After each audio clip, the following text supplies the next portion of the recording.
ओं ईशानदेव सवितरुदुरितान् परासु भद्रं तन्नयासु भद्रं कर्णेभिः शृणुयाम देव। ओं भद्रं कर्णेभिः शृणुयाम देव। भद्रं पश्येमाक्षभिर्यजत्राः स्थिरैरङ्गैस्तुष्टुवांसस्तनूभिर्विषेम देवहितं यदायुः। ओं वेद प्रेमियों सुधी श्रोताओं, संप्रति हम सब ऋग्वेद के पंचम मंडल के 15वें सूक्त की व्याख्या में प्रवेश करने जा रहे हैं। इस सूक्त में 5 मंत्र हैं, सभी त्रिशुभ नामक छंद में निबद्ध हैं। मंत्र दृष्टांश हैं धरुण, आत्रेय और देवता हैं अग्नि। इस 5वें मंडल के 15वें सूक्त का जो पहला मंत्र है उसका शीर्षक है परम शक्ति संपन्न पूज्य अग्निदेव। अब संबंधित मंत्र का सर्वप्रथम सस्वर पाठ हो जाए।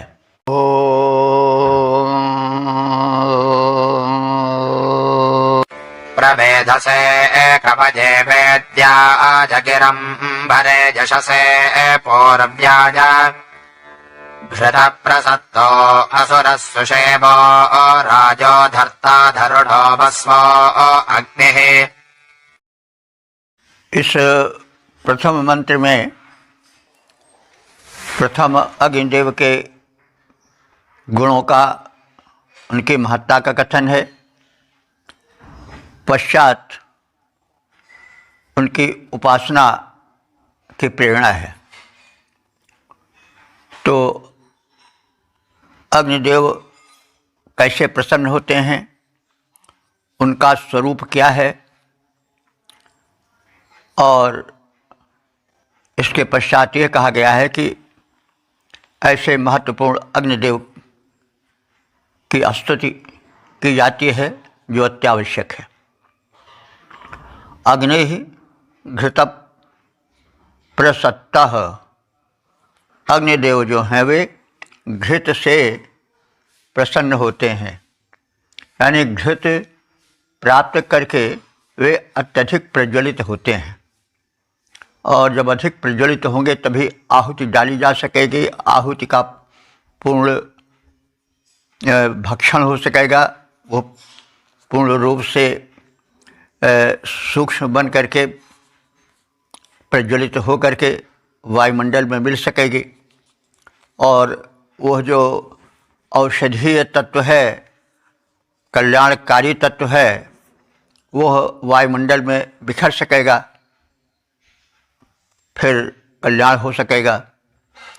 तो इसीलिए कहा गया है अग्नि घृत प्रसत्तः, अग्निदेव जो हमें घृत से प्रसन्न होते हैं, यानी प्रदीप्त होते हैं, प्रज्वलित होते हैं।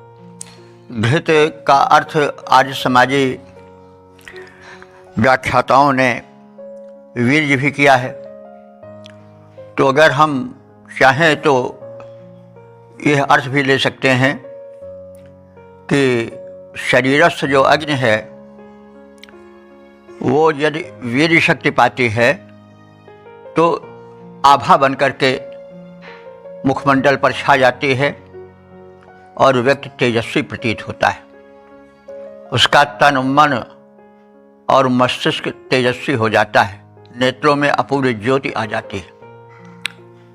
तो इस प्रकार से चाहे यक्षाग्नि हो, भीतर में शरीर में व्याप्ति अग्नि हो जो कि ऊर्जा उत्पन्न करती है, चाहे यज्ञ वेदी में प्रज्वलित अग्नि हो, सब घृत से, वीर्य से अथवा पुष्ट भोजन से प्रदीप्त होती हैं।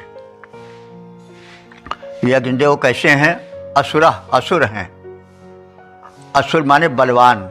जैसे हम कहते आए हैं कि असुर शब्द ऋग्वेद के प्राचीन मंत्रों में बलवान के लिए आया है, और जो ऋग्वेद के प्रमुख देवता हैं अग्नि, वरुण आदि, उनको असुर कहा गया है। बाद में 2 संस्कृतियों के टकराहट से, यानी दैत्य दानव एक तरफ थे, उनकी संस्कृति वेद विरोधी थी। वे खाओ उड़ाओ, मौज उड़ाओ, कमाओ, और भौतिक जीवन के अधिक प्रेमी थे, परलोक पर उनका उतना विश्वास नहीं था, कुछ नास्तिक प्रवृत्ति के थे प्रतीत होता है। जो इधर आर्य संस्कृति पल रही थी, यह धनैश्वर्य तो चाहती थी, लेकिन केवल अपने ही प्रयोजन के लिए नहीं, सामाजिक हित चिंतन से भी उसका संबंध था, वातावरण शोधन से भी उसका मतलब था। और हम लोग सुनते समझते आ रहे हैं कि सतयुग में बड़ी लंबी आयु होती थी, तो उसका कारण यही यज्ञीय जीवन था। और यज्ञीय जीवन का आधार अग्नि उपासन था। अग्नि की उपासना होती थी। घृत सोमरस आदि और भी तमाम औषधीय द्रव्य आहुति में डाले जाते थे, तमाम औषधियाँ पड़ती थीं। घृत, तंडुल आदि तो और यव, तिल आदि तो रहते ही थे, साथ ही साथ अन्य औषधीय द्रव्य भी डाले जाते थे। वे सब सूक्ष्म होकर के जल करके वायुमंडल में फैल जाते थे, जिससे जो कीट हैं, जो असंख्य रूप से फैले हुए हैं, अदृश्य हैं, वे सब मर जाते हैं। हम सब देखते हैं ना कि वातावरण में कीट को देखने में तो नहीं कोई दिखाई पड़ता है, लेकिन इतने कीड़े हैं कि एक कमरे में अरबों खरबों या असंख्य उनकी विद्यमानता है। इसका हम अनुभावन कर सकते हैं सहज कि कोई चीज़ जब रखी जाती है और उसमें अग्नि तत्व का अभाव हो जाता है तो बड़ी जल्दी सड़ने लगती है। ये सड़ती क्यों है? इन्हीं कीड़ों के कारण। कोई फल है, कोई मीठी वस्तु है, उसमें सड़न बड़ी जल्दी आ जाती है। दूध में भी बड़ी जल्दी कीड़े हमले करते हैं। मिर्च मसाले पर कम करते हैं क्योंकि उसमें कटुता होती है। तो और भी आप ज़रा देखिए उस स्तर पर, तो मानव शरीर तो 100 साल तक भी रह सकता है। उसमें यदि शरीर स्वस्थ रहा तो कीड़ों का हमला नहीं होता। अगर हुआ भी तो सब भीतर की अग्नि से जल जाते हैं, जो ताप रहता है शरीर का। लेकिन जब अग्नि तत्व समाप्त हो जाता है तो जो शरीर मृत प्राय हो जाता है या मुर्दा बन जाता है, वो बस कुछ ही घंटे के बाद सड़ने लगता है, फूल जाता है, सड़ने लगता है। क्यों? कौन? तो उसके पीछे कीड़े हैं। ये वायुमंडल में जो कीड़े हैं, जब अग्नि तत्व समाप्त हो जाता है शरीर में, वो मुर्दा जो शरीर है उसमें अग्नि तत्व तो रहता नहीं, तो वो शरीर में प्रवेश करके उसको कुछ ही क्षण में गला देते हैं। उनका काम खाने वाला चलता रहता है। तो ये प्रकृति की योजना है कि कोई चीज़ वैसे न पड़ी रहे, वो मिट्टी में मिलती रहे। और इसीलिए मिट्टी की जो मोटी परत जमी है वो इसी तरह से बनी है। जो चीज़ें नष्ट हुई, अग्नि तत्व से क्षीण हुई, उनमें जो कीट फैले हैं वे समा जाते हैं और उसको मिट्टी कर देते हैं, उसको सब सूक्ष्म कर देते हैं, सब तत्व में मिला देते हैं। तो इसीलिए मिट्टी की जो मोटी परत बनी है, मील 2 मील की, वो अनंत काल से प्राणियों के, वृक्षों, वनस्पतियों के उनके प्राणहीन हो जाने पर, अग्नि तत्व के समाप्त हो जाने पर जो सड़न होती है, उसी सड़न के कारण एक मिट्टी का तत्व बनता जाता है और मिट्टी में मिल करके मोटी परत जम जाती है। तो ये सब वैज्ञानिक कथन हम मंत्रों में झांकता हुआ देखते हैं। अब इनके व्याख्या की आवश्यकता होती है, इसलिए हम जहाँ जहाँ अवसर पाते हैं वहाँ वहाँ मंत्रों की वैज्ञानिकता पर भी प्रकाश डालते चलते हैं। तो इस प्रकार से ये अग्निदेव जो हैं वो असुर हैं, यानी बड़े बलवान हैं। अग्निदेवता इतने बली हैं, वो असुर हैं। इसलिए जो राक्षसीय वृत्ति के हैं, कीट पतंग, वे प्रभाव नहीं जमा पाते हैं। तो असुर, ये अग्निदेव असुर हैं। अब असुर शब्द को हम इसलिए समझना आवश्यक समझते हैं, समझाना कि असुर शब्द पहले ऋग्वेद में बड़ा सम्मान वाला शब्द था, एक पदवी थी। बड़ी सम्मानजनक। बाद में वो संस्कृतियों के टक्कर से बदलती गई।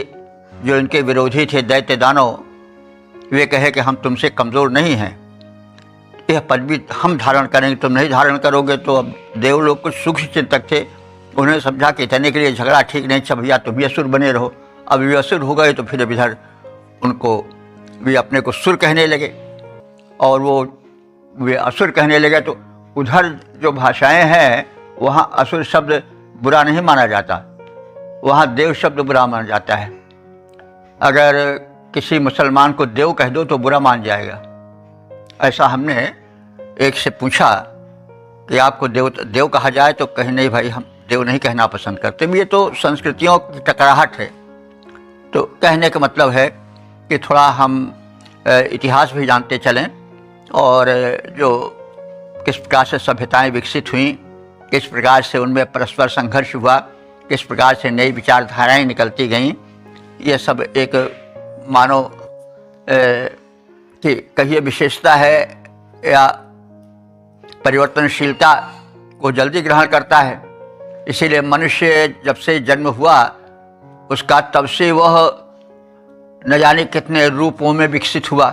लेकिन पशु पक्षी आदि जो हैं, जैसे वे सतयुग में थे या उसके पहले से भी थे और आज तक उनका वही रूप, उनका वही रंग, उनकी वही चाल, न कपड़ा पहनना, न कोई विचार नया, न कुछ। लेकिन मनुष्य न जाने कितनी करवटें बदलता रहा तब से।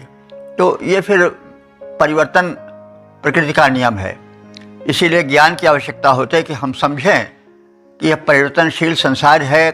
और आर्य मतलब ये जो ऋग्वेद को समझना इसलिए भी आवश्यक है कि हम आदि विचारों को जान जाते हैं कि मनुष्य आदि में कैसे था। क्योंकि ऋग्वेद की जब रचना हुई, जब उसके मंत्र मतलब देखे गए अथवा लिपिबद्ध किए गए, तो उस समय संसार की 14 आना जो सभ्यताएं थी या मनुष्य थे, वे अज्ञान की निद्रा में सो रहे थे। तो उस समय से एक जो चिंतनशील विचारधारा चली, उसने किस किस रूप में सभ्यता को पहचाना, प्रकृति के रहस्यों को जाना, यह मंत्रों से पता चलता है। तो हमारे त्रिकालदर्शी ऋषियों ने सबसे उपयोगी और सबसे प्रथम अग्नि की शक्ति को ही पहचाना। इसलिए अग्नि की स्तुति में बाहुल्य है, क्योंकि अग्नि ही सर्वत्र शक्ति का प्रारूप बनकर के विराजमान है। तो इस तरह से ऋग्वेद की भाषा को, उसके स्वरूप को, मंत्रों की प्राचीनता को प्रारंभिक मानवता के विकास के विचार से जोड़ करके देखा जाए, तब उसमें चतुर्दिक आनंद मिलेगा। विज्ञान का भी आनंद मिलेगा, ज्ञान के भी आनंद मिलेगा, सभ्यताओं के विकास का भी आनंद मिलेगा और दार्शनिक आनंद भी मिलेगा और शरीर शास्त्रीय जीव वैज्ञानिक आनंद भी मिलेगा, क्योंकि उसमें सब कुछ मिला जुला है और काव्यानंद भी मिलेगा। तो इस प्रकार से हम एक व्यापक दृष्टिकोण से मंत्रों को देखें, तब हमें अच्छी तरह से समझ में आवेगा, आनंद आवेगा। नहीं तो समझ पड़े कि आग है, इनको घृत चढ़ाओ और उसके बाद ज्वाला प्रज्वलित करो, देवताओं को मनाओ, इतने से तो कुछ बहुत ज़्यादा आनंद नहीं आता है, मतलब कुछ मर्म नहीं समझ मिलता है। इसलिए आवश्यक है कि ये सुविधा हम सबको मिली है कि व्याख्या कर सकें। वैसे ऋग्वेद जो हम लिखे हैं, उसकी जो व्याख्या किए हैं, जिसका कि प्रकाशन चौखंबा से हुआ है, उसमें हमने चेष्टा की, लेकिन वहाँ एक सीमा थी कि हम बहुत अधिक विस्तार में नहीं जा सकते थे। अब यहाँ पर एक अवसर मिला है कि हम विस्तार के साथ मंत्र अर्थों पर चतुर्दिक विचार कर सकते हैं। तो अब अग्निदेव को असुर कहा गया है। तो अग्निदेव कैसे हैं? वे घृत से प्रसन्न होते हैं, असुर हैं और सुसेवा माने सुख स्वरूप हैं, क्योंकि अग्नि से ही हमको सुख मिलता है। आज समय ठंडी में तो कितना आनंद मिल रहा है अग्नि से, और वैसे भी हर तरह से अग्नि से ही सुख मिलता है। तरह तरह के हमारे दोष दुख दूर होते हैं, अंधकार दूर होता है। और वे कैसे हैं? राया, राया माने धन समृद्धि को देने वाले हैं, क्योंकि अग्नि से ही हमें धन समृद्धि मिलती है, ऊर्जा मिलती है, और अग्नि ही का सब कुछ प्रसार है। जो वाहन चल रहे हैं वो सब अग्नि ही से तो हैं, और सब कुछ अग्नि ही का है। तो इसलिए अग्नि जो है वो राया माने धन स्वरूप हैं। और कैसे हैं धारता? वे हविष्यान धारण करने वाले हैं, यानी हविष्यान आहुतियों को बहुत पसंद करते हैं। और कैसे हैं वस्व, वस्व वस्व कहते हैं वसु, वसु का बहुवचन वस्व होगा। और विविध प्रकार के वसु को माने ऐश्वर्य को, धन को प्रदान करने वाले हैं। अग्नि से हमें धन वैभव बहुत मिलता है, सब जान ही चुके हैं। अग्नि जो है वो ऊर्जा का पर्याय है, अग्नि ही से तमाम आविष्कार हुए हैं। और तो अब वो धन के स्रोत है ही, तो इस तरह से वो वस्व भी हैं, धन के स्रोत भी हैं।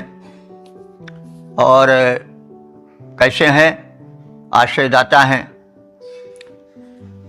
कवे, कवे माने ज्ञानी है, दूरदर्शी हैं। यशस्वी माने यशस्वी हैं। पूर्व्याय माने अपूर्व हैं। और वेद्याय माने जानने योग्य हैं। और वेद से गिरम प्रभरे, ऐसे अग्निदेव के बुद्धिमान लोग स्तुति करते हैं। तो अग्निदेव घृत की हवि से प्रसन्न होते हैं।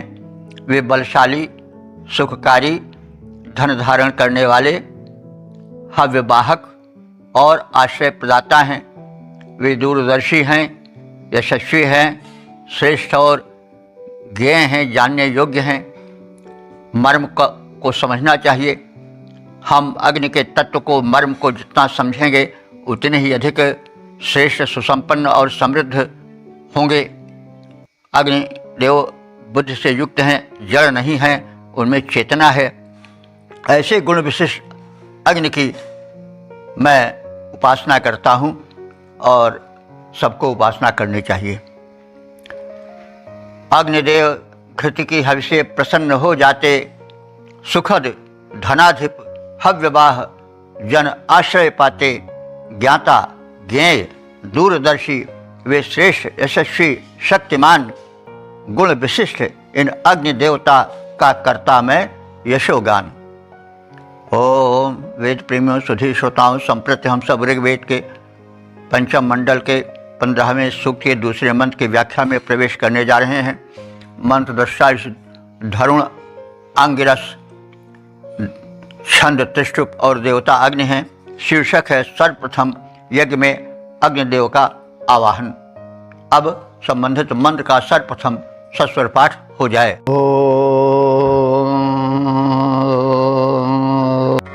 ऋतेन ऋतं धरुणं धारयन्त जग्दस्य शाके परमेभ्यो मन्न दिवो धर्मं धरुणे सेदुषो नृन् जातैरजातां अभिजेन नक्षः। इस दूसरे मंत्र में यह कहा गया है कि ऋत्विज पहले यज्ञ वेदी में अग्नि देवता को स्थान देते हैं, स्थापित करते हैं। पश्चात अग्निदेव दिव्य शक्तियों को, देवों को हविष्यान यानी यज्ञ भाग पहुंचाते हैं, जिससे देव तृप्त होते हैं और प्रसन्न होकर के मानवों का कल्याण करते हैं। तो इसमें विशेषण विशेष आदि का एक विशिष्ट ढंग से प्रयोग है, जो सीधे सीधे समझने में एक कठिनता या दुरूहता प्रस्तुत करता है। तो उसे छंदोबद्ध करके मैंने सारे रूप में प्रस्तुत कर दिया है, जो बोधगम्य है। तो इसलिए प्रथम हम छंद को पढ़ दे रहे हैं, जो छंद निचोड़ को प्रस्तुत कर रहा है। तो प्रथम यज्ञ वेदी पर पावक का करते ऋत्विज आह्वान। ऋत्विज आप जानते हैं कि वे पुरोहित हैं, जो कि ऋतु के अनुसार यज्ञ कराते थे। मतलब जैसे मनुष्य को भोजन ऋतु के अनुसार करना चाहिए, कुछ ऋतुओं में कुछ प्रकार के खाद्य पदार्थों का विशेष प्रयोग करना चाहिए और कुछ का वर्जन करना चाहिए, तो वैसे ही हम देवों को दे रहे हैं तो उसी भाव से हमें देवों को भी देना चाहिए। ऋतु के अनुसार जो आहुतियाँ हैं उनमें द्रव्य डाले जाएं। तो ऋत्विज तो पुरोहित यज्ञ के विशेषज्ञ होते थे और ऋतुओं में किस प्रकार के हव्यान्न अग्नि को समर्पित किए जाएं इसको वे जानते थे, विशेषज्ञ होते थे, इसलिए उनको ऋत्विज कहा जाता था। ऋतु के हिसाब से जब यज्ञ विधान करते हैं जो लोग, वे ऋत्विज कहलाते हैं। पुरोहित का ही एक विशेषण है। तो प्रथम यज्ञ वेदी पर पावक का करते ऋत्विज आह्वान, सत्य रूप पावक को देते वेदी पर उत्तम स्थान। फिर दिव्यलोक धारक देवों को सादर वहाँ बुलाते हैं। धर्म निरत देवों को यों यजमान यज्ञ में पाते हैं। तो यजमान यानी जो यज्ञ कराने वाले हैं यजमान, वे अग्निदेव को कैसे यज्ञ वेदी में पाते हैं इसका कथन है। पुरोहित प्रथम मंत्रों द्वारा ऐसा कृत्य करते हैं, आह्वान करते हैं आदि का कथन है। तो ये माने जो यजमान, ये यजमाना जो यजमान दिवह माने द्विलोक और धरुणों माने धारक। तो जो यजमान दिव्यलोक के धारक, ये विशेषण है अग्निदेव का कि जो यजमान दिव्यलोक के धारक और शेदुषः प्रतिष्ठित नृण नेतृत्व विधायक, ये देवताओं के लिए भी विशेषण रूप में प्रयुक्त प्रतीत होता है। तो धर्म में लगे हुए नेता रूप अमर देवगण को जाते ही अभिननक्षु, वे जो हैं ऋतुजों द्वारा अच्छी प्रकार से प्राप्त किए जाते हैं। यानी ये ऋतुज लोग ऐसे अग्निदेव को प्रथम प्राप्त करते हैं। और यज्ञ से धरुणः ऋतम शाके, यज्ञ के धारणकर्ता अग्निदेव को प्रथम प्राप्त करते हैं यज्ञ वेदी पर। कैसे प्राप्त करते हैं? ऋतेन धारयन्तः, ऋत स्तोत्र को कहते हैं। वैसे ऋत के कई अर्थ हैं, शाश्वत सत्य भी होता है, यज्ञ भी होता है, जल भी होता है, लेकिन वेद मंत्र भी ऋत हैं। तो यहाँ पर ऋत जो है वो वेद मंत्रों के लिए आया है, क्योंकि वेद मंत्र भी शाश्वत हैं। वे सृष्टि के आदि में थे, अंत में भी रहेंगे, और जब सृष्टि नष्ट हो जाएगी, वो विलीन हो जाएगी पंच तत्व में, तो भी यह मंत्र तरंग रूप में रहेंगे। और फिर जब सृष्टि होगी तो फिर ऋषि उनको ग्रहण करेंगे। ऐसी मान्यता है कि जो वेद मंत्र हैं वे कभी नष्ट नहीं होते हैं। वे जब सृष्टि समाप्त हो जाती है तो भी सूक्ष्म रूप में मतलब ब्रह्मांड में विराजमान रहते हैं। फिर ऋषिगण जब उत्पन्न होते हैं, ज्ञानी तो दूरदर्शी, तो वे उसको ध्यान जन्य विद्युत द्वारा ग्रहण करके फिर उसको मंत्र रूप देते हैं, छंदोबद्ध करते हैं। तो यह मान्यता है।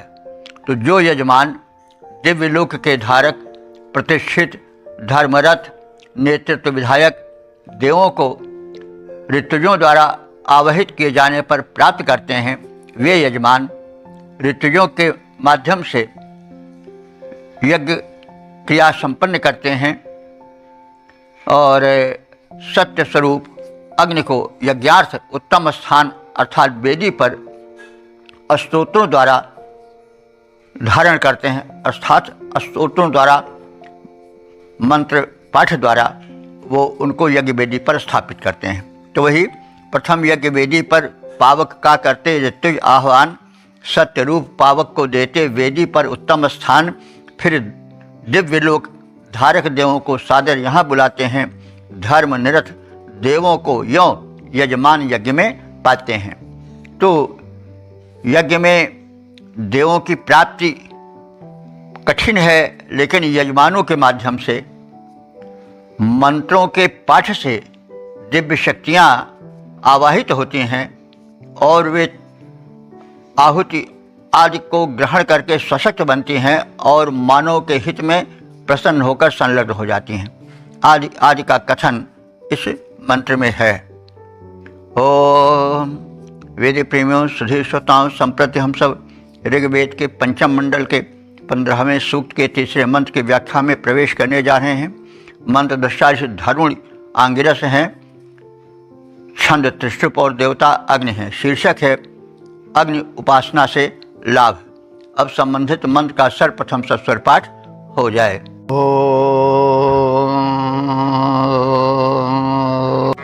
अम्भोजवस्तन्वस्तन्वते विभजो महद्दुष्टरम् भोर्व्याज स संभतो न पजातस्तु दुर्यात् सिंहन्न क्रुद्धमभितः परिष्ठः। इस तीसरे मंत्र में अग्निदेव को जो यजमान दुर्लभ खाद्यान्न को अर्पित करते हैं तो उससे अग्निदेव उनका कल्याण करते हैं। अब इसमें वही भावना उभर कर आ रही है कि कुछ लोग ऐसे भी चल रहे थे विरोधी विचार वाले, वे ये कहते थे कि घृत है और दुर्लभ जो अन्न है उनको अपने प्रयोग में न ला करके अग्नि में झोंक देने से क्या लाभ। विचारधारा विरोधी तो चलती ही रही है। तो उसी का निराकरण सा इस मंत्र में प्रतीत होता है। वह जब अग्निदेव को दुर्लभ अन्न प्रदान किए जाते हैं, हव्य रूप में डालकर प्रज्वलित किए जाते हैं, तो उससे लाभ भी होता है और उससे मनुष्य का कल्याण होता है। इस बात को उभारा गया है। तो पहले छंद भाग को सुन लें, क्योंकि इसमें निचोड़ डाला गया है। जो यजमान अग्नि को अर्पित करता है दुर्लभ हव्यान्न, जो यजमान अग्नि को अर्पित करता है दुर्लभ हव्यान्न, प्रगति निरंतर करता जाता पाप रहित ऐसा यजमान। नष्ट संगठित शत्रु हमारे करें अग्नि नवजात महान, उन्हें नष्ट कर दूर भगाएं तुरंत क्रुद्ध केसरी समान। तो हम अग्निदेव यानी को हव्यान्न दुर्लभ हव्यान्न प्रस्तुत करें और अग्निदेव हमारे शत्रुओं को विनष्ट करें। और हमारे शत्रु भिन्न भिन्न रूपों में हैं, वे अग्निदेव द्वारा जागृत शक्ति से विनष्ट होते जाएं। इसी भाव को इसमें व्यक्त किया गया है। और यजमानों के बुद्धि कौशल का, उनकी समझदारी का भी इसमें कथन है। और इस तथ्य का निराकरण किया गया है कि जो विरोधी विचारधारा वाले हैं और यज्ञ के विरोधी हैं, वे समझ लें कि वह अन्न आहुति में डाल करके नष्ट नहीं किया जा रहा है, वरन वे जो मानव विरोधी शक्तियां हैं, जो वातावरण के प्रदूषण से संहार प्रस्तुत करती हैं, वे सब नष्ट होती हैं। और उनका नष्ट होना बड़ा आवश्यक है, क्योंकि सामने वाले शत्रु तो नष्ट किए जा सकते हैं, लेकिन जो सूक्ष्म रूप से विषाणु या वायरस बनकर फैले हुए हैं, उनको नष्ट करना बड़ा कठिन हो जाता है। अब आज जो फैला हुआ है वायरस, जैसे त्राहि त्राहि संसार कर रहा है, एटम बम वाले बिल्कुल असहाय दिखाई पड़ रहे हैं, उन कीटाणुओं के आगे घुटने टेक रहे हैं। तो अब समझ सकते हैं कि वो कितने प्रबल हैं। तो इस सूक्ष्मता को, वैज्ञानिकता को हमारे ऋषि जान चुके थे, लेकिन जो भौतिक चिंतक थे, जो सूक्ष्म विचारक नहीं थे, वे उसका विरोध करते थे। तो उसी के उत्तर स्वरूप यह बातें प्रतीत होती हैं, कही गई कि जो यजमान श्रेष्ठ अग्नि के निमित्त अन्यों द्वारा कठिनता से प्राप्त होने योग्य दुर्लभ अन्नों को प्रदान करते हैं, अर्थात पूर्व्याय अग्नय। पूर्व्याय अग्नय माने जो अग्नि अपूर्व हैं, दुर्लभ हैं, महान हैं, उन अग्नि के लिए जो यजमान महत दुष्टरम वयः, महत माने महान, दुष्टरम माने कठिनता से प्राप्त होने वाले, वयः माने अन्न को, तो जो यजमान श्रेष्ठ अग्नि के लिए अन्यों द्वारा अत्यधिक कठिनता से प्राप्त होने योग्य दुर्लभ श्रेष्ठ अन्न को आहुति रूप में प्रदान करते हैं, तो तस्य तन्वः युवः वितन्वते, अग्निदेव उसके शरीर को पाप से रहित होकर वृद्धि प्रदान करते हैं। जब शरीर स्वस्थ रहेगा तभी तो वो बढ़ेगा, पुष्ट होगा, और जब उस पर रोग शोक और क्षीणता, अग्नि की क्षीणता का प्रभाव रहेगा तो शरीर कैसे युवक रह सकेगा, कैसे शक्ति संपन्न रहेगा। वही बात कही जा रही है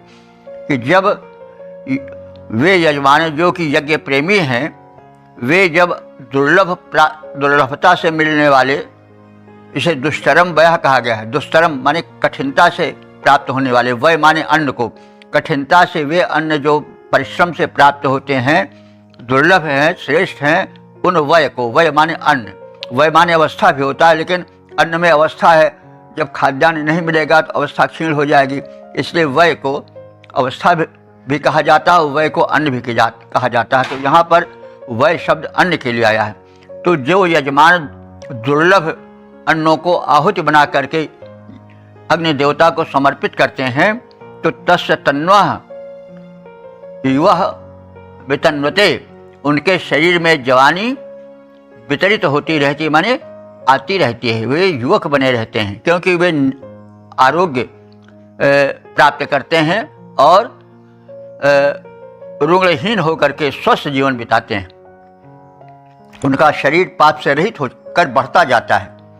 स अग्नि, वह अग्नि जो कि आहुति प्रदान द्वारा प्रविद्ध होता है, वह नवजात, वह नया नया, यानी अभी तत्काल यज्ञ वेदी में उत्पन्न होकर ही अपनी शक्ति को दिखाने लगता है, उसका प्रभाव प्रतीत होने लगता है, और वह शत्रुओं को वैसे ही नष्ट करता चलता है जैसे क्रुद्धम सिंह, क्रुद्धम सिंहम न माने समान। जैसे हम कहते आए हैं कि जब न शब्द संज्ञा के बाद पड़ता है तो वो समानता कर देता है, और जब पहले होता है तो नकारात्मक कर देता है। तो सिंघम न माने सिंह के समान। तो यह विशेषण है अग्नि देवता का। वे अग्नि देवता जो कि यज्ञ वेदी में प्रकट होते हैं, वे भले शिशु रूप में ही हों, यानी प्रारंभिक रूप में हो, तो भी वे अपना प्रभाव जताना शुरू कर देते हैं। और जैसे क्रुद्ध सिंह नष्ट कर देता है सामने आने वाले हिरण आदि जीवों को, वैसे वे भी जो तरह तरह के शत्रु फैले हुए हैं कीट रूप में, वायरस रूप में वातावरण में, उनको वे नष्ट करने लग जाते हैं। और इस प्रकार से अग्निदेव से प्रार्थना है कि वे संवतः अभितः तुतुर्यात, संवितः माने एकत्र हुए, संगठित हुए, शत्रुओं को, अभितः माने चारों ओर से, तुतुर्यात माने नष्ट करें। हमारे शत्रु जिस तरह के भी हों, उनको अग्निदेव शीघ्रता से चारों ओर से परिपूर्ण रूप से नष्ट कर जाएं, उनको विनष्ट कर दें, परिस्थु और सर्वत्र वर्तमान हमारे शत्रुओं को हमसे दूर रखें, यानी हम शत्रुहीन जीवन व्यतीत करें। शत्रुहीन से मतलब हुआ कि हमारे जीवन में जो बाधक हैं वो सब शत्रु हैं। जैसे एक रोग कीट भी सबसे बड़े शत्रु हैं। हमारे शरीर में विकार जो हो जाता है वो विकार भी हमारा शत्रु है। हमारी जो आदतें बिगड़ जाती हैं तो हम स्वयं अपने में शत्रु पाल लेते हैं। आलस्य ही मनुष्याणाम शरीरस्थो महान रिपु, कहा भी गया है कि आलस्य ही मनुष्याणाम शरीरस्थो महान रिपु। आलस्य जो है मनुष्य का उसके शरीर में ही स्थिर बड़ा भारी शत्रु है।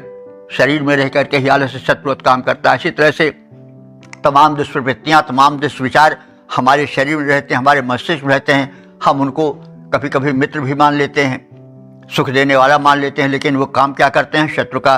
तो ऋषि कह रहा है कि ये जितने भी हमारे शत्रु हैं भीतर बाहर, वे सब आप नष्ट करो, और आपके द्वारा ये शत्रु नष्ट हो सकते हैं। क्योंकि शरीर में ऊर्जा का विकास भी अग्नि के द्वारा ही होता है।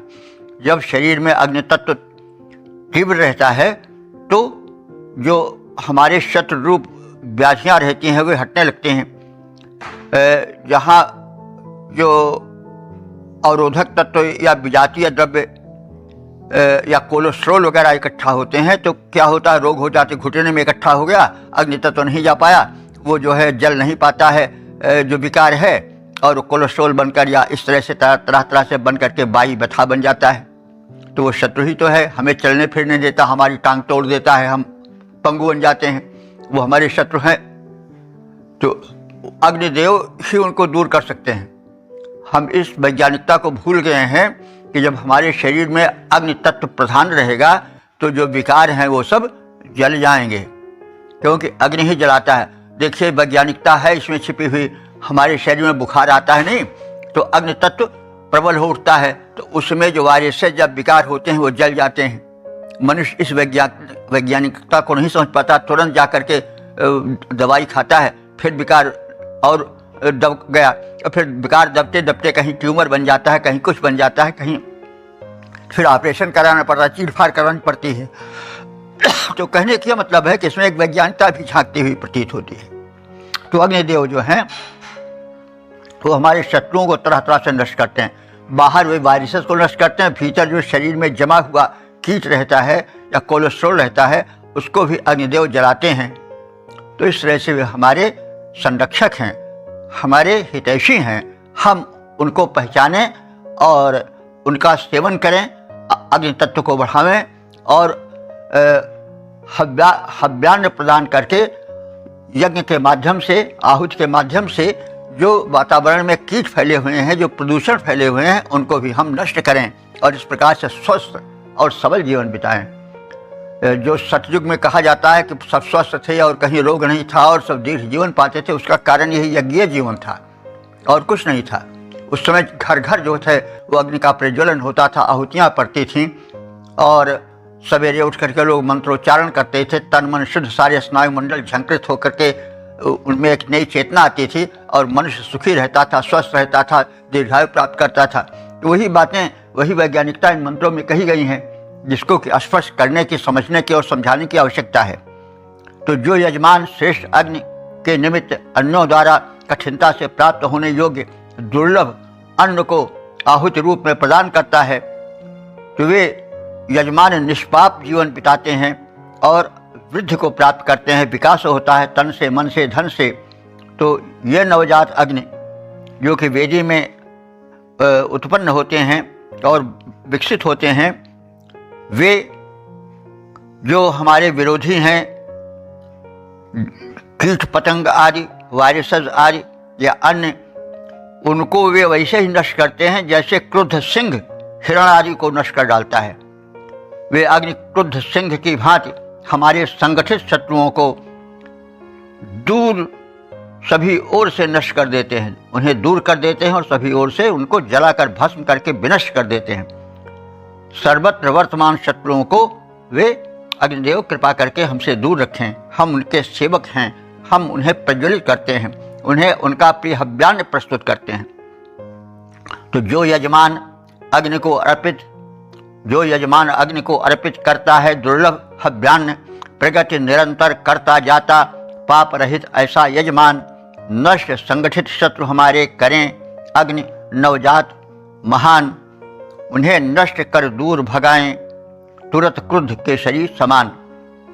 ओम वेद प्रेमियों, सुधी श्रोताओं, संप्रति हम सब ऋग्वेद के 5वें मंडल के 15वें सूक्त के 4थे मंत्र की व्याख्या में प्रवेश करने जा रहे हैं। मंत्र दृष्टा से धर्म आंगिरस हैं, छंद त्रिष्टुप और देवता अग्नि हैं। शीर्षक है अग्निदेव की महत्ता। अब संबंधित मंत्र का सर्वप्रथम सस्वर पाठ हो जाए। ओम माते भजद्धरसे पप्रधानो जनम् धाजसे चक्षसे च भजो जरसे जद्दधानः परित्वना विशरोपो जिगासि। इस चौथे मंत्र में अग्निदेव की महत्ता, उनकी सर्वव्यापकता, विभिन्न रूप में प्रकट होकर के मानव कल्याण करने की वैज्ञानिकता आदि का इसमें सम्मिलन है, कथन है। तो ये तदर्थ पहले हम पद्य रूप को देख लें, क्योंकि उसमें सार निचोड़ करके रख दिया गया है। उसके पश्चात फिर शब्दार्थ और भावार्थ को जानें। प्रख्यात अग्नि पोषण करते, प्रख्यात अग्नि पोषण करते सब जीवों का माता समान। प्रख्यात अग्नि पोषण करते सब जीवों को माता समान, सबके दृष्टा जन जन के धारण करता हैं अस्तूयमान। परिपाक सभी अन्नों का हैं, कर देते ये पावक महान। अपने बल से सर्वत्र रहें, नाना रूपों में विद्यमान। तो इस प्रकार से ये अग्निदेव पप्रथाना है। पप्रथाना माने प्रख्यात हैं, प्रसिद्ध हैं। और किस रूप में प्रसिद्ध हैं? यत माता इव जन्म जन्म भर से, जैसे माता अपने प्रत्येक पुत्र का भरण पोषण करती है, वैसे ही ये जन जन का भरण पोषण करते हैं, उन्हें पुष्ट करते हैं, उनको वृद्धि देते हैं, सुख सुविधाएं देते हैं। और धाय से चचक्ष से, वे एक दूरदृष्टि से, वे एक उत्तम धाय की तरह कल्याण धारण करते हैं, पालन पोषण करते हैं। यत दधाना वयः वयः जल से, यत माने जो अग्निदेव, दधाना माने प्रज्वलित होकर के अपनी ऊष्मा से, वयः वयः माने प्रत्येक प्रकार के अन्नों को, वय कहते हैं अन्न को, वयः वयः माने प्रत्येक प्रकार के अन्नों को जर से माने परिपक्व कर देते हैं। वो जरा से जर से, तो जर से यानी उसको जरावस्था पर लाते हैं, यानी परिपक्व कर देते हैं। तो जितने अन्न हैं उन सबको परिपक्व कर देते हैं। देखिए इसमें एक वैज्ञानिकता भी है। जो अन्न पकते हैं या फल पकते हैं वो सब ऊष्मा से पकते हैं। और ऊष्मा कहाँ से आती है? अग्नि के प्रभाव से आती है। सूर्य की किरणें भी अग्नि ही हैं। और अग्नि में जैसे हम या तमाम लोग भूसा में रख करके फल आदि को पकाते हैं। अब तो कार्बेट वगैरह प्रयुक्त होते हैं तरह तरह के, उसमें भी गर्मी ही रहती तभी वो पकता है, भले वो अनिष्टकर हो। पहले हम लोग छोटे थे तो आम या कोई बरहर वगैरह लाते थे तो भूसा में डाल देते थे, तो भूसे में जो गर्मी होती थी वो भी ऊष्मा ही है, अग्नि का ही एक रूप है, तो उससे वो पक जाता था। और जो खेतों में अन्न पकते हैं और जो वृक्षों में फल पकते हैं वो सब ऊष्मा से पकते हैं। ऊष्मा क्या है? अग्नि का गुण है। तो सूर्य और अग्नि ये सब एक ही रूप हैं। तो कहने का मतलब अग्नि ही का प्रभाव वहाँ भी रहता है। इसके अतिरिक्त आपके रसोई में जो अन्न होता है वो किससे पकता है? वो अग्नि से ही पकता है, और तभी वो स्वादिष्ट बन पाता है। क्योंकि जो शर्करा होती है वो छिपी होती है चावल में और गेहूं में, कच्चे चावल में और कच्चे गेहूं में। लेकिन जब वो अग्नि का संपर्क पाती है तो उसकी जो शुगर है, जो उसका शर्करा वाला अंश है, वो सामने आ जाता है, इसलिए उसमें मिठास आ जाती है। तो इस प्रकार से अग्नि देवता जो है वो हर स्थान पर हर अन्न को, खाद्य पदार्थ को पकाते हैं। यह उनका अतिरिक्त उपकार है। और उससे जो कुछ जो अन्न में जो भारीपन होता है वो भी मिट जाता है, पकने से हल्का हो जाता है। तो इन सब अग्निदेव के उपकारों का और उसमें छिपी वैज्ञानिकता का भी इस मंत्र में उद्घाटन है। तो अग्निदेव जो हैं वो वयः वयः यानी प्रत्येक अन्न में जर से माने जरावस्था लाते हैं, यानी परिपक्व अवस्था लाते हैं, उसको पकाते हैं, परिपक्व कर देते हैं। तो विश्वरूपः तुमना, वे जो है नाना रूपों को धारण करके परिजिगास यानी वो सब जगह व्याप्त हो जाते हैं, यानी अग्नि सर्वत्र व्याप्त हैं और तरह तरह से वे समय समय पर अन्नों को परिपक्व करते हैं, पचाते हैं। हमारे शरीर में भी अग्नि है, हम जो भोजन देते हैं उसको अग्निदेव ही पचाते हैं। और यही नहीं, सारे मेटाबॉलिज्म जो होते हैं, अन्न पचकर रस बनता है, रस पचकर जो है वो रक्त बनता है, रक्त पचकर के मांस बनता है, फिर अस्थि बनती है, फिर क्या वीर्य मज्जा सब बनते रहते हैं। तो ये सब जो मेटाबॉलिज्म होता है, चयापचय होता है, ये सब अग्नि के प्रभाव से ही होता है। तो अग्नि के अगणित उपकार हैं, इसीलिए ऋषि बार बार अग्नि की ही प्रार्थना करता है। और इसलिए करता है कि हम लोग उसके महत्व को समझें। कोई चीज़ बार बार इसलिए कही जाती है कि उस पर ध्यान दिया जाए विशेष करके। जैसे धीरे चलो की अपेक्षा जब धीरे धीरे चलो कहा जाता है तो ज़रा ज़्यादा बल आ जाता है। तो किसी चीज़ को दोहराने तिहराने का मतलब है उस चीज़ के महत्व को विशिष्ट रूप से बताना।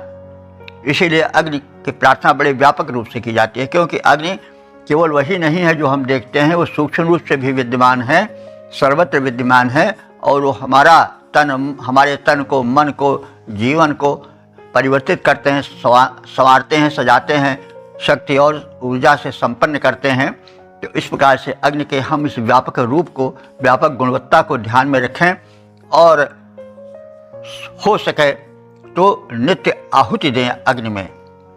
और नहीं तो ध्यान तो करें ही हम अपने त्रिकुटी के मध्य अग्नि के कोई एक दीप ज्वाला के रूप में, एक दीप के ज्योति के रूप में त्रिकुटी में यानी भ्रूमध्य में धारण करके ध्यान करें तो उससे भी लाभ मिलेगा। कहने के मतलब वहाँ भी अग्नि ही का ध्यान किया जा रहा है। तो अग्नि अनेक रूपों में हमारे सहायक हैं, इसका कथन कर रहा है। हम उनके ऋणी हैं, हम उनके कृतज्ञ बने।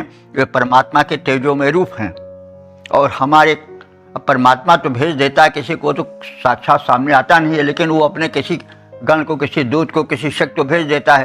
तो अग्नि वही शक्ति है, उनकी शक्ति, उनकी ऊर्जा अग्नि में व्याप्त है, वे हमारा कल्याण करते हैं। हम उनके प्रति कृतज्ञ हों, वो परमात्मा का ही रूप हैं। तो इस प्रकार से सर्वत्र प्रख्यात अग्निदेव माता के सदृश सभी जीवों का पोषण करते हैं।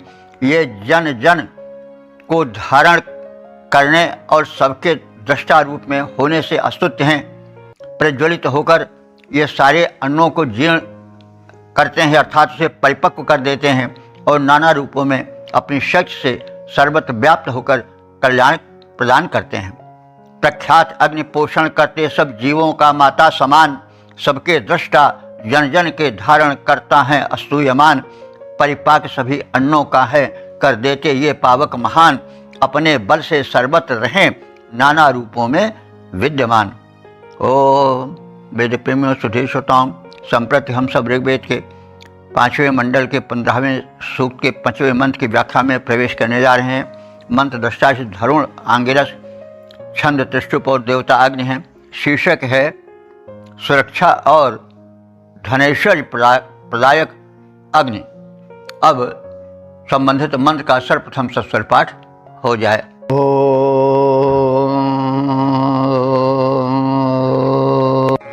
वाचोनुते शवसस्मात्वन्तमुरुन्दोघम् धरुणम् देवराजः पदन्नताजुर्गुहा दधानो महोराजे चितयन्नत्रिमस्पः।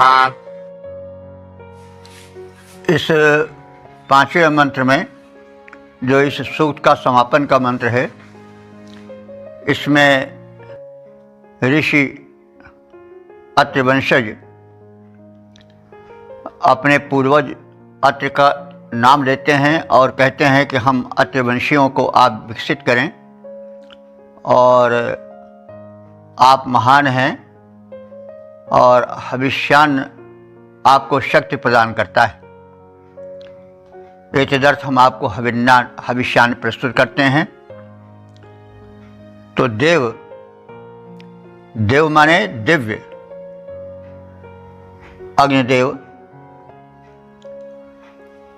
उरु दोघ यानी तुम अत्यधिक कामनाओं के पूरक हो, यानी उरु माने व्यापक, दोघ माने कामनाएं। तो आप उपासकों की कामनाएं व्यापक रूप से पूर्ण करते रहते हो।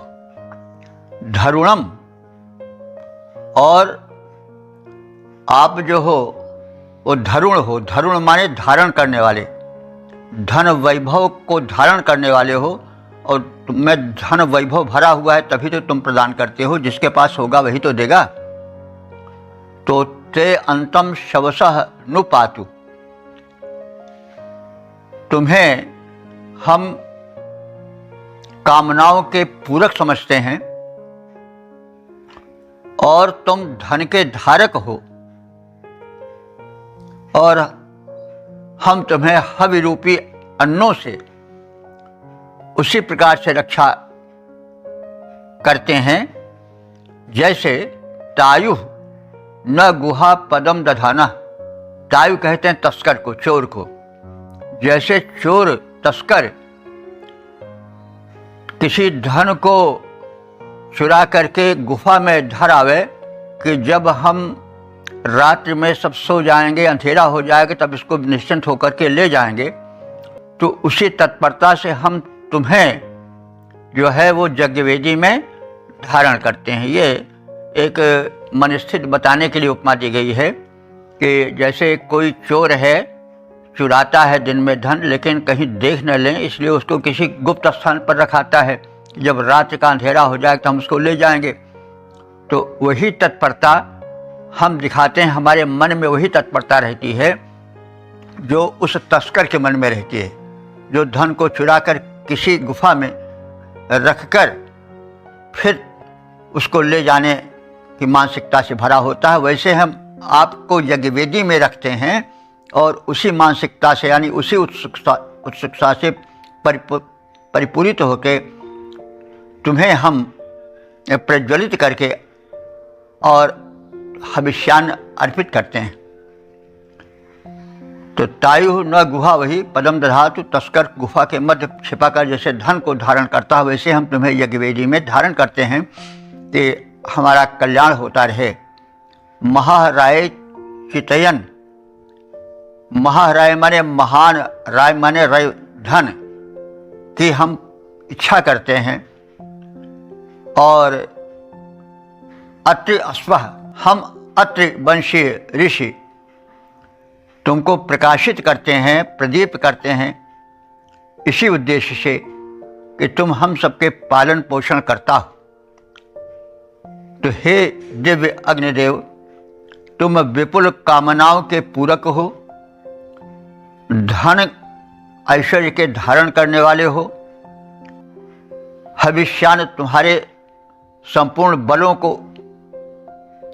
उसी प्रकार रक्षा करता रहता है जिस प्रकार से कोई तस्कर धन की सुरक्षा गुफा में छिपा कर करता है। उसी तत्परता से हम हविष्यान्न को समय पाकर तुम्हें अर्पित करने के लिए उत्सुक रहते हैं। तुम मुझे विपुल धन प्राप्ति का पथ प्रदर्शित करो और उपासक अत्रि को अपने अनुदानों से प्रसन्न करो। विपुल कामना पूरक हो हे अग्निदेव धनधारी, विपुल कामना पूरक हो हे अग्निदेव धनधारी। हविष्यान्न संपूर्ण शक्ति की रक्षा करे तुम्हारी, हविष्यान्न संपूर्ण शक्ति की रक्षा करे तुम्हारी। इससे यह सिद्ध होता है कि हविष्यान्न से अग्निदेव में शक्ति का वर्धन होता है। मतलब अग्निदेव तो सशक्त हैं, लेकिन उनकी शक्ति का जो रक्षात्मक रूप है वो हविष्यान्न से विशेष रूप से पुष्ट होता है, विशेष रूप से संवर्धित होता है। अग्नि तो ऐसे जला करे तो उससे लाभ नहीं होगा, लेकिन जब उस समय औषधीय हविष्यान्न डाला जाएगा तो जो सूक्ष्म शक्तिकण निकलेगा वो औषधीय होगा और अग्नि की महत्ता जो है वो बढ़ जाएगी। और अग्नि की शक्ति प्रवर्धित हो जाएगी। इस अर्थ में कहा जा रहा है।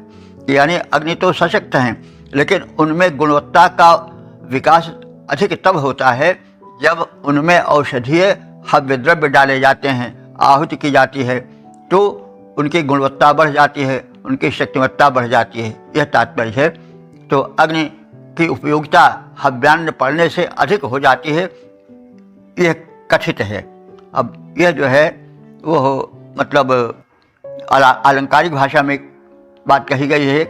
जैसे गुफा में छिपाकर कोई तस्कर अन्न रखे या संपत्ति रखे, उसके बाद मौका पाकर निकल जाए उसको लेकर के, तो वही मानसिकता यानी वही तत्परता हम में रहती है कि हम तुम्हें उसी तत्परता से प्रदान करें हव्यान्न, और वो हव्यान्न तुम्हारी शक्ति का प्रवर्धन करे, उसकी उपयुक्तता में विकास लाए, विकसित करे। और इस प्रकार से हम अत्रिवंशीय ऋषि तुम्हारी प्रशंसा करते हैं, तुम्हारी स्तुति करते हैं और तुम्हारे लिए हव्यान्न तैयार करते हैं। तो विपुल कामना पूरक हो हे अग्निदेव धनधारी, हविष्यान्न संपूर्ण शक्ति की रक्षा करे तुम्हारी। बहु वैभव को प्राप्त कर सकूं ऐसा मार्ग दिखाओ, अत्रि उपासक ऋषि को भगवान पूर्ण प्रसन्न बनाओ। इस प्रकार से हमने ऋग्वेद के 5वें मंडल के 15वें सूक्त के 5वें मंत्र की व्याख्या से अपने को परिचित कराया। संक्षिप्त रूप में उसको हम समझे, शब्दार्थ समझे, उसकी वैज्ञानिकता समझे। अब हम ये जान लें कि अब तक ले हम कितने मंत्रों की व्याख्या कर चुके हैं। इस सूक्त में तो 5 मंत्र थे, इसको लेकर के अब तक जो मंत्र व्याख्यायित हो चुके हैं उनकी संख्या हो चुकी है 3769। अब हम इसी संदर्भ में अगले सूक्त की ओर प्रयाण कर रहे हैं। यह जो सूक्त है वह है ऋग्वेद के 5वें मंडल का 16वां सूक्त। इस सूक्त में 5 मंत्रों का संग्रह है। 4 मंत्र, प्रथम 4 मंत्र अनुश्रुप छंद में और 5वां मंत्र पंक्ति छंद में निबद्ध है। मंत्र दशांश है पूर्वात्रेय और देवता है अग्नि, छंद है अनुष्टुप। और इस पंचम मंडल के 16वें सूक्त के पहले मंत्र का शीर्षक है अग्निदेव विधिवत पूजन, अग्निदेव का विधिवत पूजन हो इसकी सम्मति। अब संबंधित मंत्र का सर्वप्रथम सस्वर पाठ हो जाए।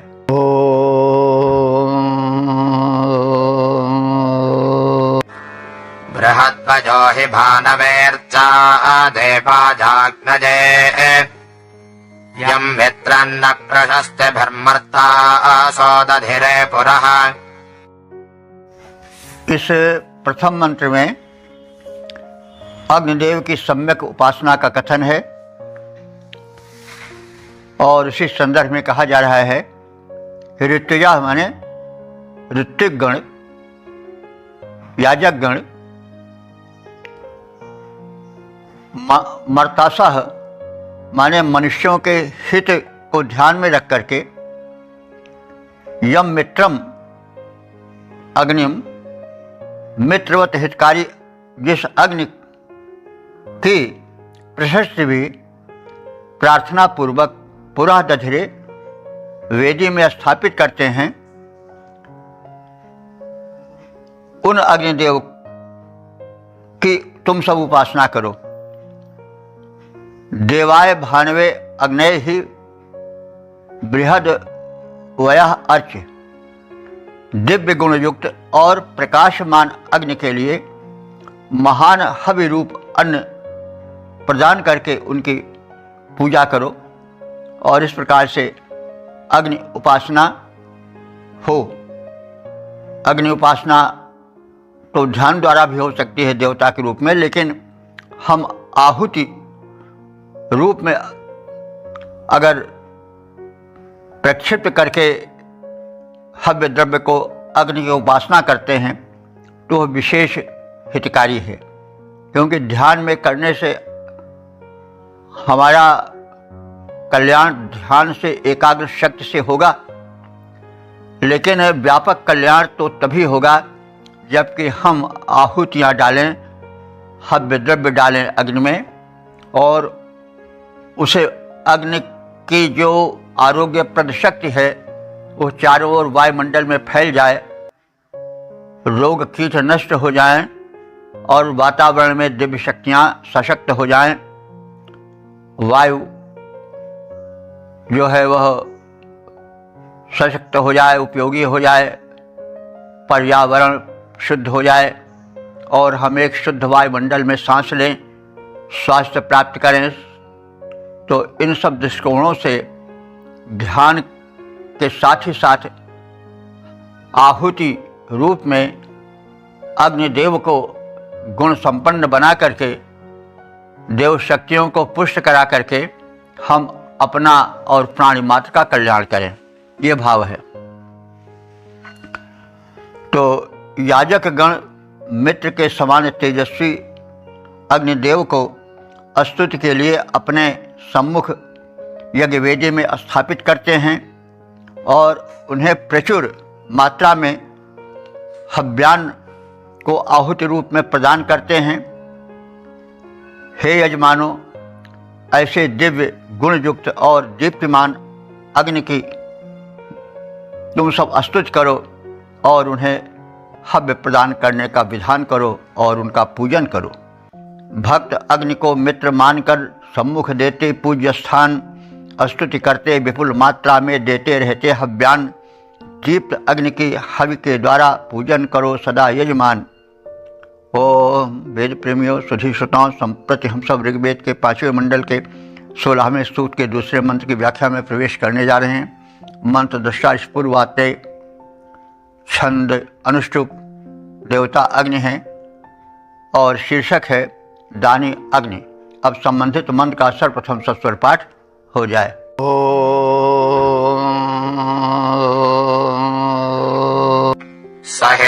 सहित्यभर्जनानां होता दक्षस्य बाह्वोः विहव्यमद्यरानुषद्भगो न बारमृण्वते।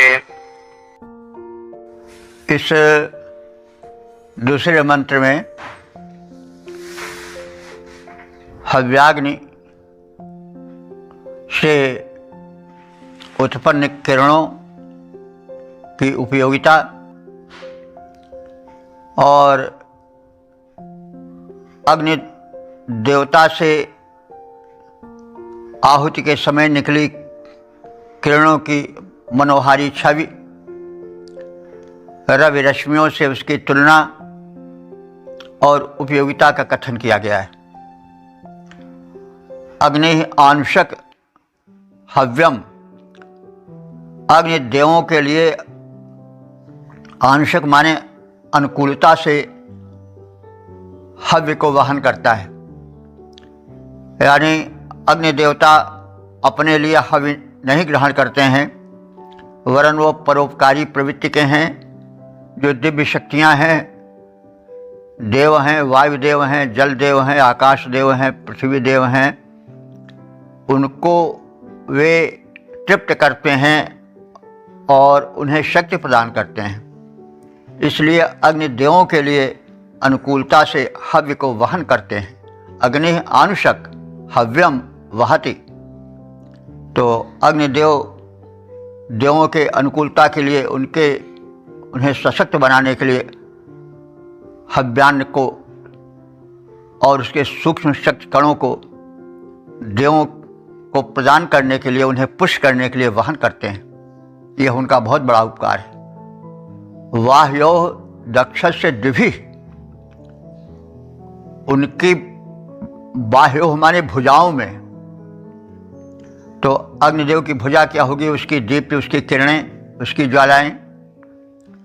तो दक्षस्य दिभि, तो जो वायुदेव हैं उनके रश्मि या किरण रूपी या दीप्ति रूपी जो भुजाएं हैं, वो बल से विभूषित हैं। वाह्यो दक्षस्य दिभि, वे दीप्ति और बल से विभूषित हैं। तात्पर्य क्या हुआ कि उनमें अनंत उपयोगी शक्ति के कण भरे हुए हैं। जनानाम होता सह भगः न वारम, मनुष्यों का होता यह अग्नि हम लोगों को सूर्य की तरह श्रेष्ठ समृद्धि प्रदान करता है। यानी जैसे सूर्य की किरणें मनुष्यों का हित करती हैं, भिन्न भिन्न रूपों में प्रकाश प्रदान कर, स्वास्थ्य प्रदान कर,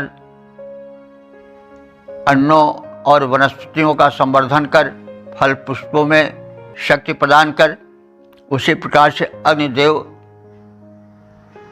जब प्रज्वलित होते हैं, आहुति पड़ने पर जो शक्ति के कण ज्वालाओं के माध्यम से वितरित होते हैं, वे सब उसी प्रकार से उपकारी और हितकारी होते हैं जैसे सूर्य की किरणें। तो अग्निदेव देवताओं के अनुकूल हवि का वहन करते हैं। उनकी रश्मि रूपी भुजाएं दीप्ति के बल से विभूषित रहती हैं। होता रूप, होता माने आवाहक, देवों के आवाहक या होता रूप में यह अग्नि सूर्य की किरणों की भांति अपनी किरणों द्वारा उपासकों को श्रेष्ठ सुख समृद्धि प्रदान करते रहते हैं। अग्निदेव अनुकूल हव्य को देवों तक हैं पहुँचाते, अग्निदेव अनुकूल हव्य को देवों तक हैं पहुँचाते। रश्मि रूप बाहों में दीप्ति भर कर अतुलित शोभा पाते। जैसे रवि निज किरणों द्वारा मानव को देते अनुदान, वैसे भक्तों को पावक भी करते हैं संपत्ति प्रदान। ओम वेद प्रेमो सुधी श्रोताओं, संप्रति हम सब ऋग्वेद के पंचम मंडल के 16वें सूक्त के तीसरे मंत्र की व्याख्या में प्रवेश करने जा रहे हैं। मंत्र दशारिष पूर्व आत्रेय, छंद अनुष्टुप और देवताग्नि है। शीर्षक है अग्नि उपासना संपूर्ण सुख और शौर्य की प्राप्ति के साधन रूप में द्रष्टव्य। अब संबंधित मंत्र का सर्वप्रथम सस्वर पाठ हो जाए।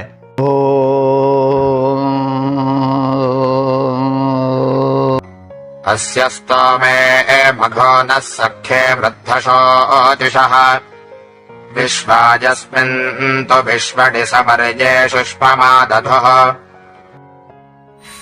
इस तीसरे मंत्र में प्रज्वलित अग्नि में आहुति पड़ने से विशिष्ट बल का प्रसारण होता है, इस बात का मुख्य रूप से कथन है। यदा ऋत्विजः, जब यज्ञ कराने वाले पुरोधा ऋत्विज,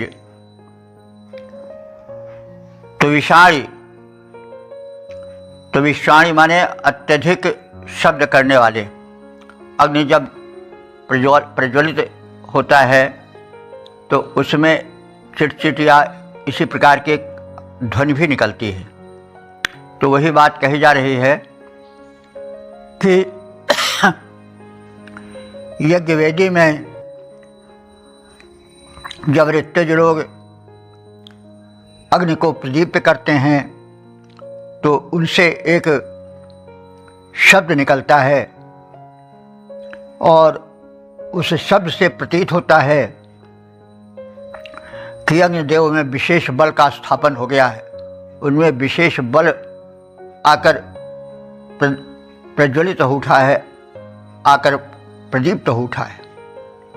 अस्य वृद्ध शोचा मघोना सखे अष्टों में, अस्य वृद्ध इसकी बढ़ी हुई, शोचा माने कांति युक्त दीप युक्त किरणें, मघोना माने बहुत सा धन प्रदान करने वाली हैं, सखे और यह मित्रवत कार्य करने वाली हैं, स्तोते माने स्तुतियों से प्रसन्न होने वाली हैं, और विश्वा माने संपूर्ण कल्याण को करने वाली हैं। जब यह ऋत्विगण हव्यादिकों के माध्यम से अग्नि को प्रदीप्त करते हैं तब अग्नि में विपुल बल का प्रस्फुरण होता है। वे शब्द करते हुए प्रदीप्त होते हैं। इस बढ़ी हुई कांति वाले और बहुधन युक्त अग्नि की मित्रता और स्तुतियों में रहकर हम याजकगण, हम यजमान संपूर्ण सुख को प्राप्त करें। यानी अग्नि की सेवा द्वारा उनमें आहुति प्रदान कर हम सभी प्रकार की समृद्धि को, सभी प्रकार से के स्वास्थ्य को, तन मन को सुखी और स्वस्थ बनावें, यह कथन है। हव्यादिक से पुष्ट अग्नि जब अति प्रदीप्त हो जाते हैं, हव्यादिक से पुष्ट अग्नि जब अति प्रदीप्त हो जाते हैं, होता बल प्रस्फुरण और वे तब शब्दित हो आते हैं।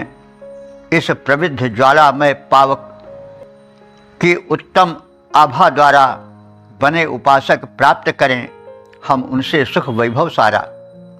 ओम वेद प्रेमियों, सुधी श्रोताओं, संप्रति हम सब ऋग्वेद के पंचम मंडल के 16वें सूक्त के चौथे मंत्र की व्याख्या में प्रवेश करने जा रहे हैं। मंत्र दृष्टा ऋषि पूर्वात्रेय, छंद अनुष्टुप और देवता अग्नि हैं। शीर्षक है समर्थ अग्नि से पौरुष प्राप्ति की प्रार्थना। अब संबंधित मंत्र का सर्वप्रथम सस्वर पाठ हो जाए।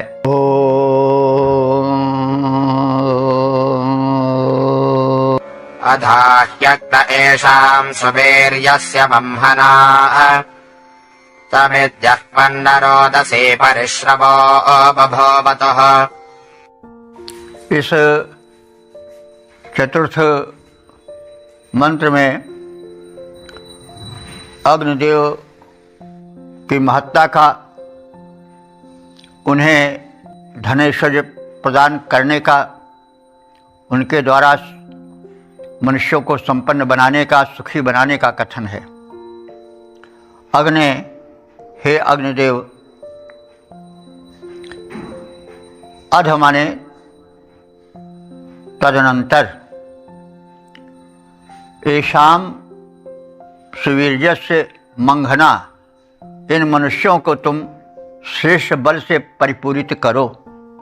क्योंकि जैसे हम लोग कहते सुनते आ रहे हैं कि ऊर्जा के स्रोत अग्नि हैं, तो जिसके पास जो होता है उसी को मांगा जाता है। जिसके पास जो है ही नहीं उससे क्या मांगा जाए। तो अग्निदेव जो हैं वो शक्ति के स्रोत हैं, इसलिए उनसे मांगा जा रहा है कि हे अग्निदेव, तुम हमें श्रेष्ठ बल प्रदान करो। न यहवम रोदसी परिबभूवतु, न माने समान, जैसे यहवम, यह माने सूर्य, जैसे परिभू बभूवतु, चारों ओर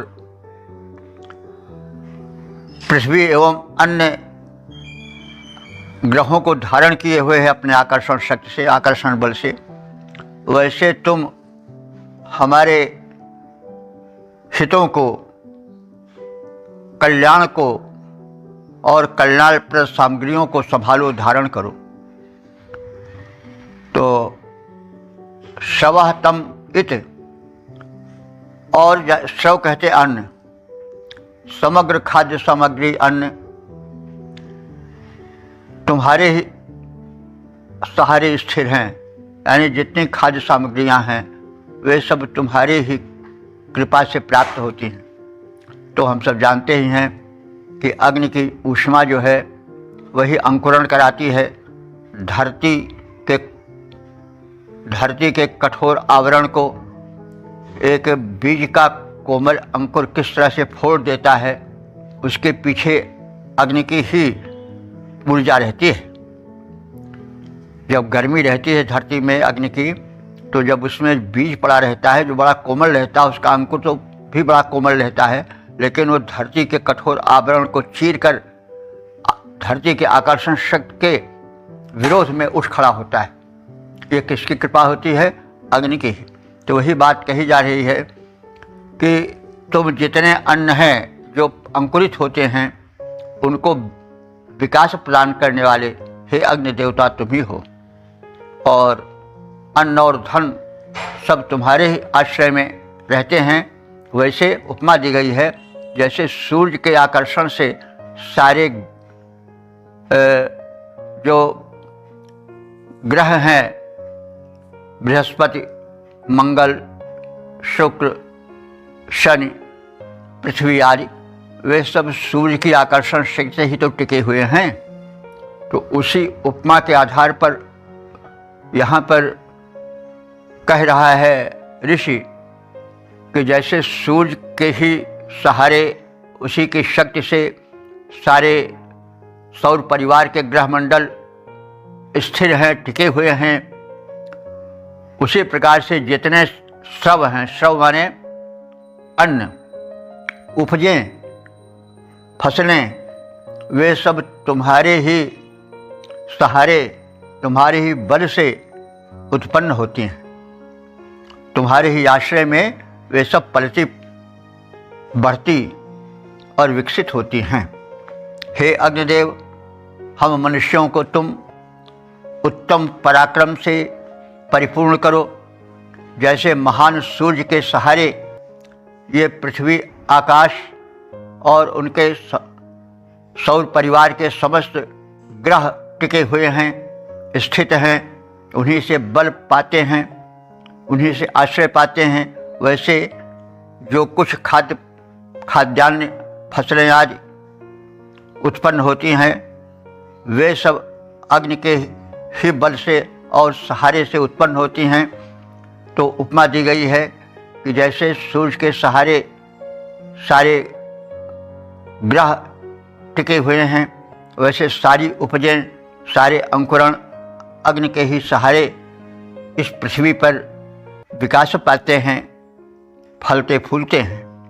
हे अग्नि देवता, हम उत्तम बल पौरुष पाएं, तेरे आश्रय में रह विकसित होते जाएं, अवनी अंबर रवि के आश्रित रहते जैसे, अन्न और धन तेरे आश्रित रहते वैसे। ओम वेद प्रेमियों, सुधी श्रोताओं, संप्रति हम सब ऋग्वेद के 5वें मंडल के 16वें सूक्त के 5वें मंत्र की व्याख्या में प्रवेश करने जा रहे हैं। मंत्र दृष्टा पूर्वात्रे, छंद पंक्ति और देवता अग्नि है। शीर्षक है विजय और वैभव प्राप्ति हेतु प्रार्थना। अब संबंधित मंत्र का सर्वप्रथम सस्वर पाठ हो जाए। नो न एहि वार्यमग्ने गृणान आभरा ये भजन्ये च सोरज स्वस्ति धामहे सचोतैधि पृत्सुनो वृधे। इस 5वें मंत्र में जो समापन का मंत्र है, उसमें अग्निदेव के वैभव, उनकी समृद्धि का कथन और उनसे धन वैभव की प्राप्ति और विजय प्राप्ति की कामना की गई है। अग्नि, हे परमात्मा की तेजोमय रूप, प्रकाशक, हित में आगे रहने वाले अग्नि देवता, वयम गृणाना, हम सब तुम्हारी स्तुति करते हैं। गृणाना माने स्तुति करते हुए प्रार्थना करते हैं। एहि माने शीघ्र ही हमारे हित में तत्पर हो जाओ। न वार्यमाभर, हमारे लिए वार्यम माने अनिवार्य धन को भरपूर दो। ये वयम च, ये सूर्य, जो हम और जो विद्वान स्तोता स्तुतिकर्ता गण हैं, वे सब सचा, वे सब मिल करके तुम्हारी स्तुति करते हैं और तुम उन्हें स्वस्ति माने कल्याण प्रदान करो। उत और पृष्ठ माने युद्धों में, न वृद्धे एहि, हमारे विजय हेतु आगे बढ़कर आओ। हे अग्निदेव, हम सब तुम्हारी स्तुति करते हैं, हमारे यज्ञ में शीघ्र ही आओ तथा भरपूर धन प्रदान करो। जो हम और जो हमारे विद्वान स्तोतागण हैं, पुरोधा हैं, स्तुतिकर्ता हैं, वे सब तुम्हारी कृपा से कल्याण पाएं। युद्धों में हमें बढ़ाने के लिए, हमें विकसित करने के लिए, विजय पाने के लिए तुम स्वयं बढ़ करके हमारी रक्षा में आगे आ जाओ। हम सब तेरी स्तुति करते हैं, हे अग्नि महान, हम सब तेरी स्तुति करते हैं। हे अग्नि महान, आओ शीघ्र यज्ञ में करने वैभव विपुल प्रदान, स्तोताओं सहित हमारा मंगल करने आओ। बढ़कर आओ, स्वयं युद्ध में विजयी हमें बनाओ।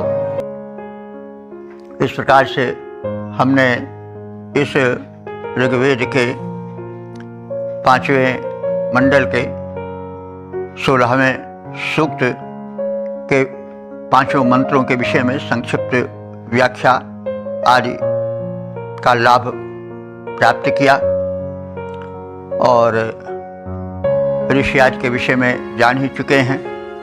ये सब अत्रिवंशीय ऋषि हैं और इन्हीं के द्वारा ये मंत्र दर्शन हुए हैं।